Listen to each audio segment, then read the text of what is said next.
What is the creepiest, or most unexplained thing that's happened to you, that you still think about to this day? In college I was roommates with my childhood best friend for about 2 years. We are very trusting with each other. We would go into each other's rooms freely and grab whatever we needed. To borrow clothes, hairbrush, perfume, etc. no questions asked. Just a knock if we were in the room to let each other know we were going in. Our rooms are across the hall from each other, with the hall facing the kitchen. So from the kitchen you could see down the hall where our rooms were. At the time my friend had very long black hair and she's very fair-skinned. One day, I get home from work, with my headphones in my ear talking to my mom about my day. I go in the kitchen and grab a snack. I see her walk out of her room and go into mine, leave my room and go back into hers. She looked like she just got out the shower. Her hair was soaking wet and she was wrapped in a white towel. Her long black wet hair is what I distinctly remember. Also, she made no eye contact with me, but I didn't think it was weird. I didn't say anything to her since borrowing each other's stuff was normal. I'm still on the phone with my mom, so I don't think much of it. I grab my snack, hang up with my mom and go into my room to watch TV. I figured she's getting ready to go somewhere and we'll talk later. About an hour passes and I go to the kitchen to clean the plate I ate on. I see her in the kitchen making something to eat and I tell her, "Hey, what did you grab from my room earlier? Did you find what you needed?" She looks at me like if I was crazy and says, "What are you talking about?" So I say, "Yeah, earlier when I got home I saw you go into my room and grab something. Did you get what you needed?" Sorry I didn't say hi, I was on the phone with my mom. She asks me if I'm sure I saw her. I said yes, 100%. She tells me to grab my phone and go to her car ASAP, that she needs to show me something. I had my phone on me and she grabbed my keys from the kitchen counter along with her purse and she drags me out the front door and into her car. She then tells me she got home maybe 5 minutes before we started talking. She had spent the night at her boyfriend's and hadn't been home all day. So she has no idea who I saw. I'll never forget the look on her face when she told me this. Complete fear and panic. She called the cops and they came along with the apartment manager. They checked the whole apartment and found no one. Nothing amiss. And they were in there while checking every nook and cranny. The manager got maintenance to change our locks and gave us new keys that day. My friend then tells me that for a week she'd been hearing noises from her bathroom like bottles moving, and when she went to check she found nothing. I have no idea who I saw going in and out of our rooms, but it looked exactly like my friend. I don't drink or do drugs. Not on meds. This was in 2014 and I still freak out when I think about it. When I was 13 I moved into my brother's bedroom, as it is an extension to the original house with an en-suite and is far larger than my old room. Originally it was a tiny box room with the entrance to the attic but was extended outwards. The attic entrance is always open, with a permanent set of metal ladders angled up into it. There's a picture of it here. The gray arch is where the original room ended.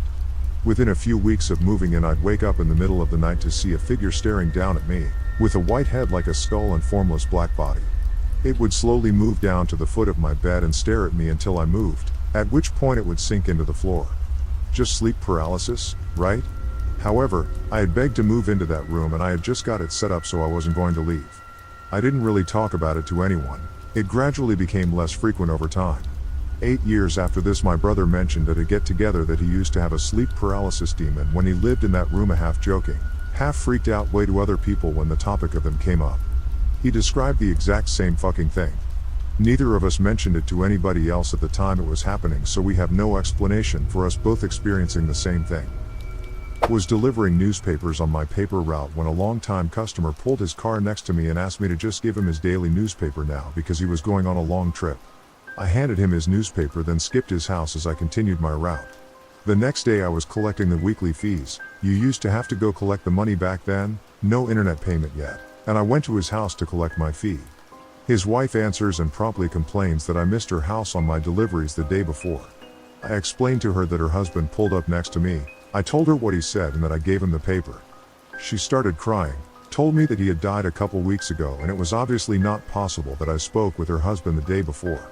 I know what I saw and nearly 30 years later I still think about that situation. I have no way to logically explain what happened and it still gives me the creeps. I used to work in a nursing home where I cared for dementia patients.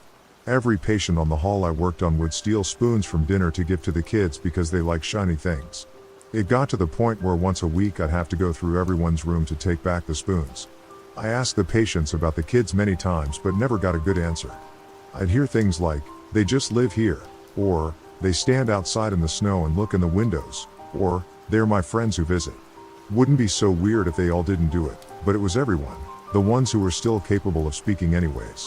One time at 3 a.m. one of my patients started screaming, so I ran in her room and found her laying in bed, seemingly fine.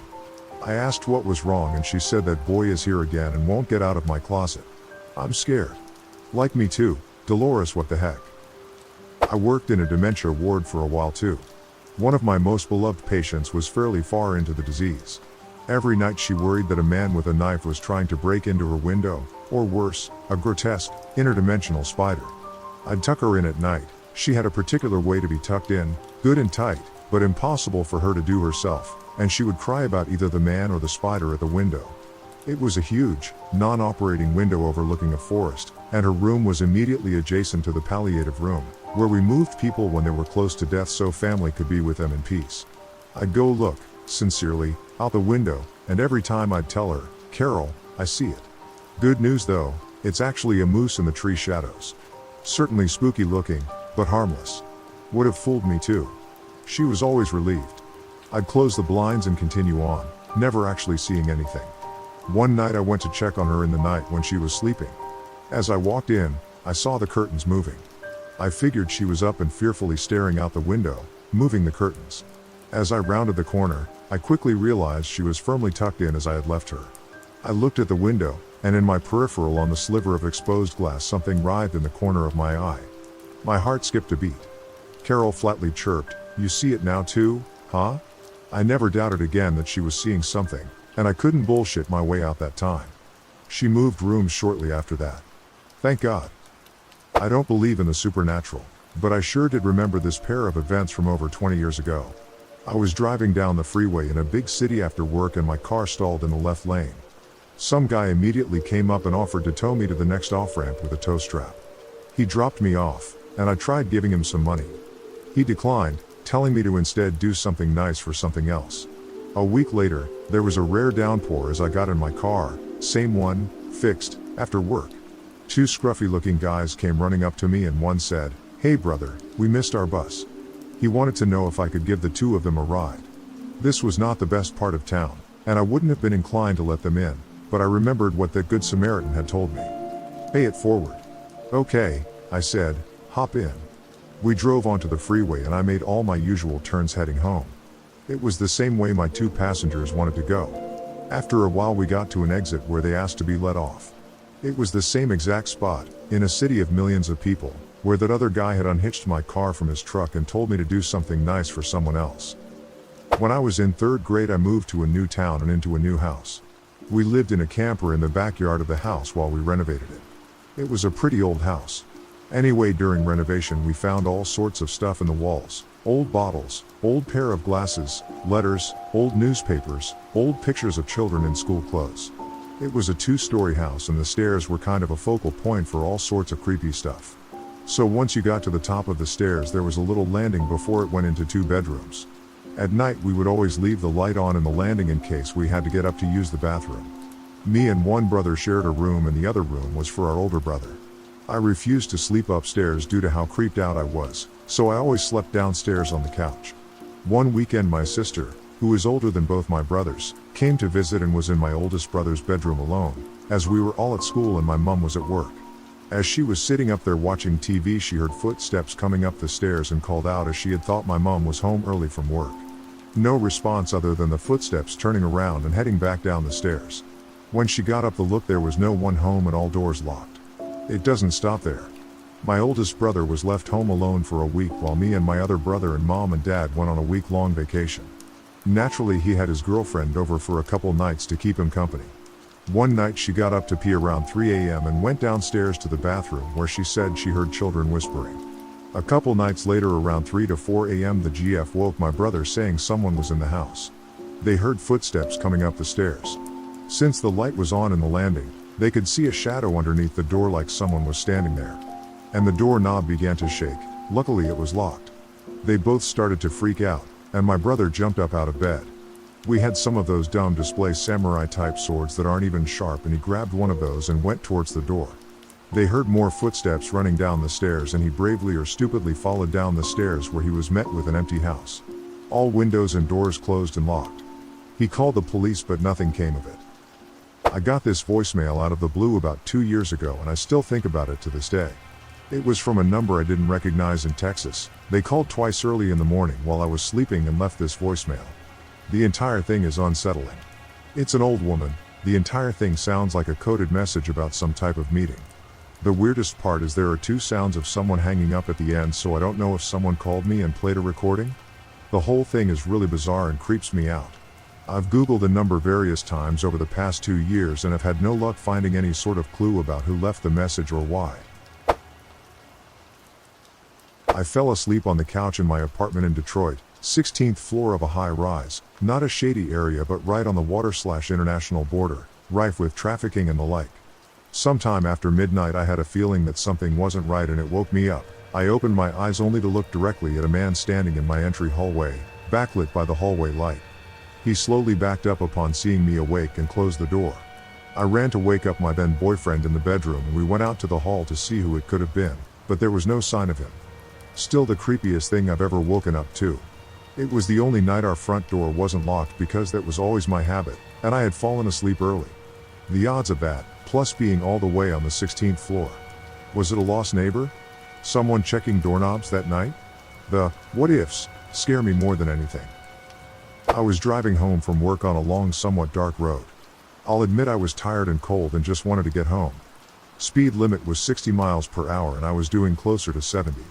Suddenly, a girl with long blonde hair, a black coat with brown fur on the hood and jeans just showed up in front of my car.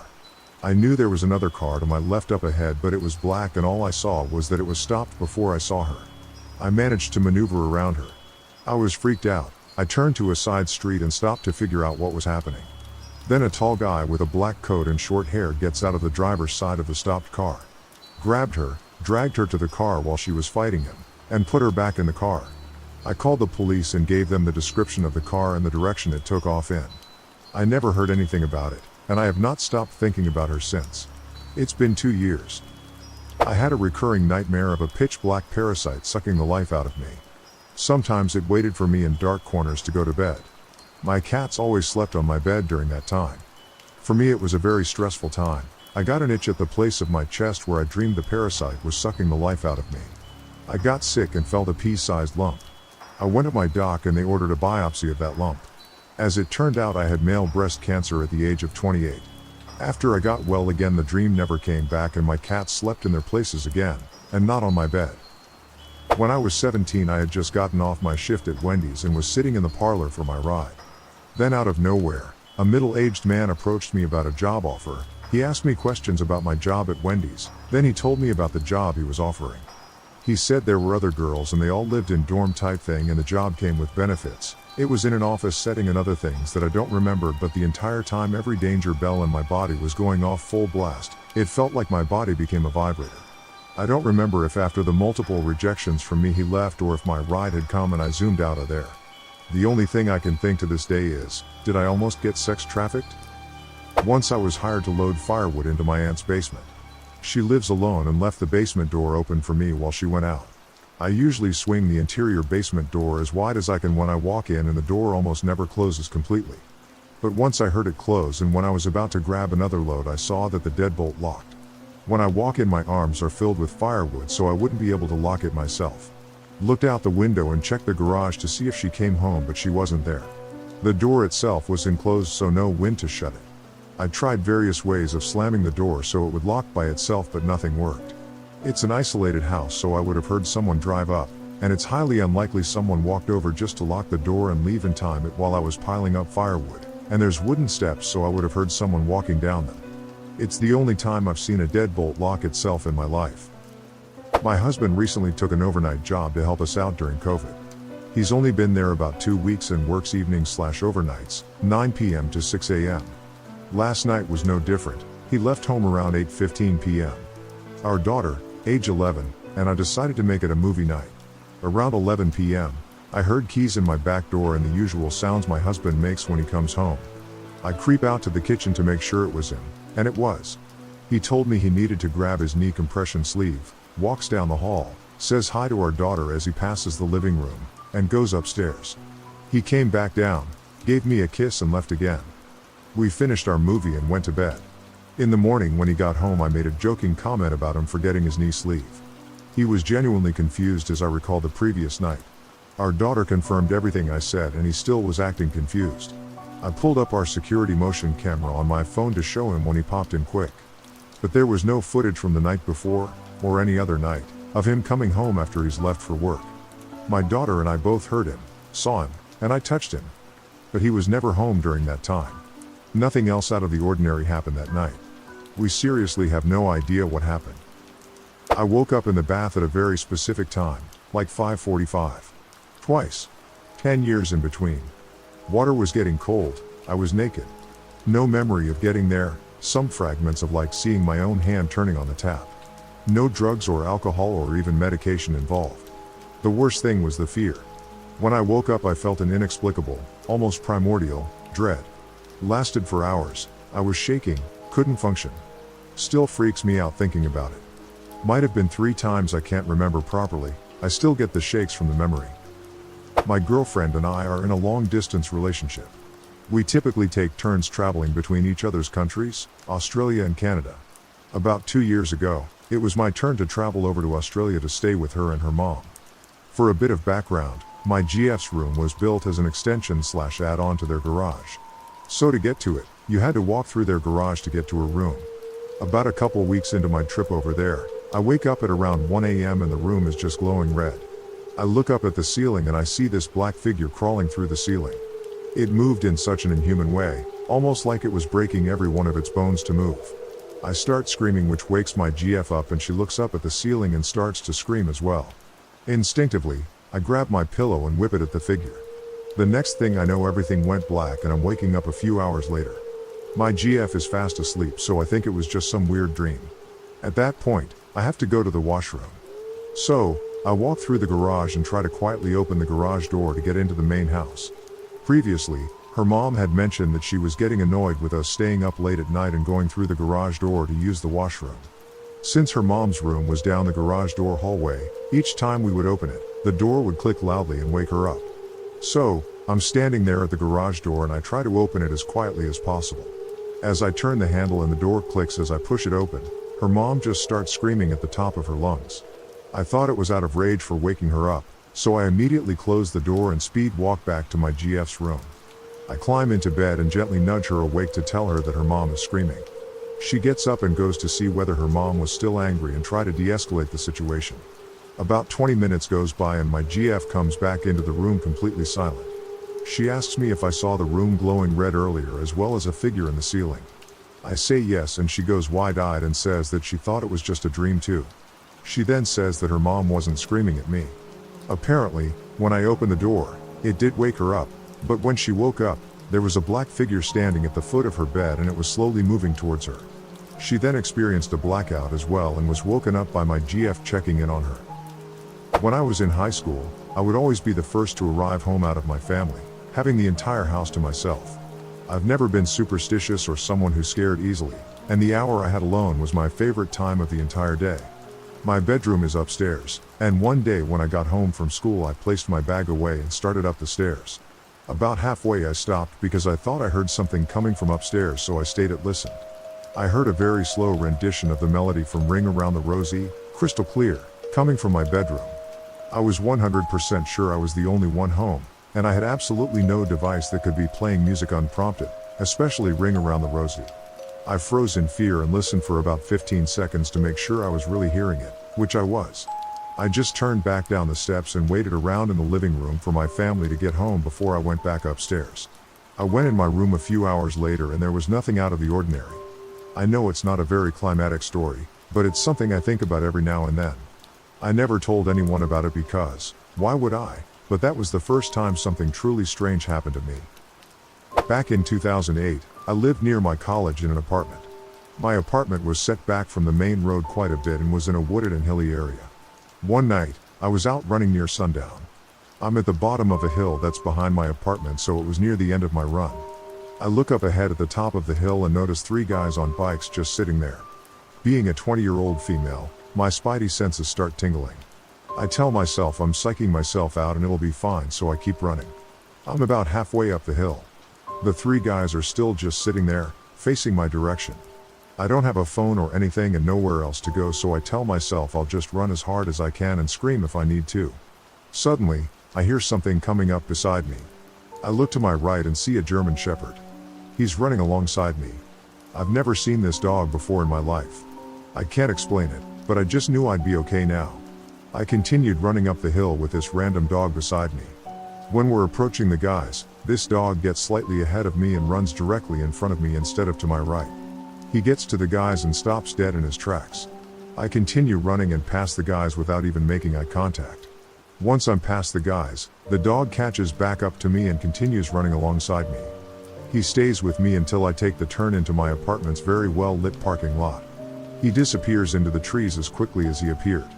I took that route at the same exact time every single day after that for weeks and would drive down that road often, hoping to come across him again.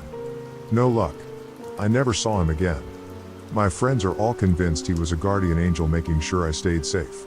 I'm not really a believer, so IDK, but it's the most creepy, bizarre, and awesome thing to ever happen to me. If you guys like this video, please drop a like and subscribe, and also check out my Instagram account Scary Time that is linked in the description below. And as always, stay scary.